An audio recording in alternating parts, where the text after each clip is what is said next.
দুই নাম্বার দিন আবার স্বপ্ন দেখলেন, কে যেন বলে যায়, ইব্রাহিম আপনি আপনার প্রিয় বস্তুটাকে আল্লাহর রাস্তায় কুরবানি দিয়ে দেন।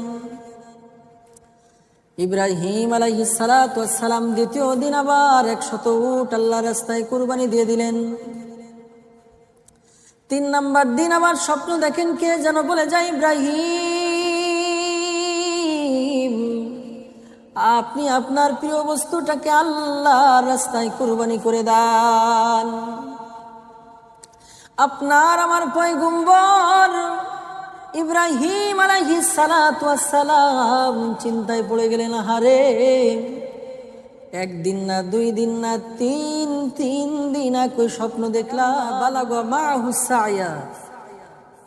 হযরত ইসমাইল আলাইহিস সালাতু ওয়াস সালাম যখন একটু হাঁটতে শিখলেন, বাবার সঙ্গে একটু ঘোরাফেরা করতে শিখলেন, আল্লাহ রাব্বুল আলামিন খলিল ইব্রাহিমকে স্বপ্ন দেখালেন, খলিল আমার, ইসবাহ মা তুহিব্বু, স্যাক্রিফাইস লাভ ওয়ান্স, আপনি আপনার পছন্দের বস্তুটাকে আল্লাহর রাস্তায় কুরবানি করে দেন। ইব্রাহিম আলাইহিস সালাতু ওয়াস সালাম সকালবেলায় উঠে 100 উট আল্লাহর রাস্তায় কুরবানি দিয়ে দিলেন।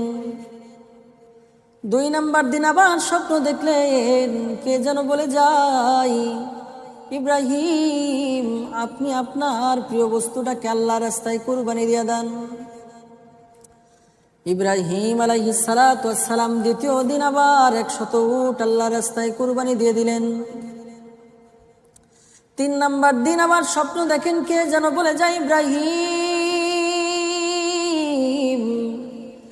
আপনি আপনার প্রিয় বস্তুটাকে আল্লাহর রাস্তায় কুরবানি করে দেন। আপনার আমার পয়গম্বর ইব্রাহিম আলাইহিস সালাতু ওয়াস সালাম চিন্তায় পড়ে গেলেন, হারে একদিন না, দুই দিন না, তিন দিন একই স্বপ্ন দেখলাম, 100 করে উট কুরবানি করলাম, তার মানে উট আমার কাছে প্রিয় না। উনি চিন্তা করে দেখলেন, পৃথিবীর মধ্যে সবচাইতে আমার কাছে প্রিয় আমার সন্তান ইসমাইল। একটু জোরে বলা যাবে কিনা আল্লাহু আকবার। উনি চিন্তা করে দেখলেন, the most dear to me is my son Ismail আলাইহিস সালাতু ওয়াস সালাম ইন দ্য ওয়ার্ল্ড।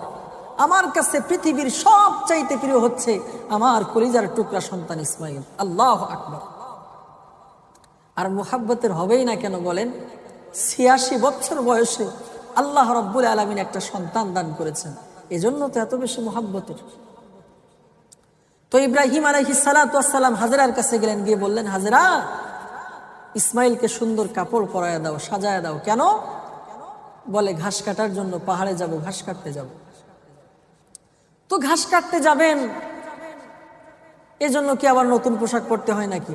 আরে দাও না পরায়া, অনেকদিন পরে সন্তান তার বাবার সঙ্গে ঘুরতে বের হবে, সবাই বলবে, আরে দেখো দেখো ইসমাইল তার বাবার সঙ্গে ঘুরতে বের হয়েছে। আসলে কি পাহাড়ে যাবেন নাকি জবাই দেওয়ার জন্য মিনায় যাবেন?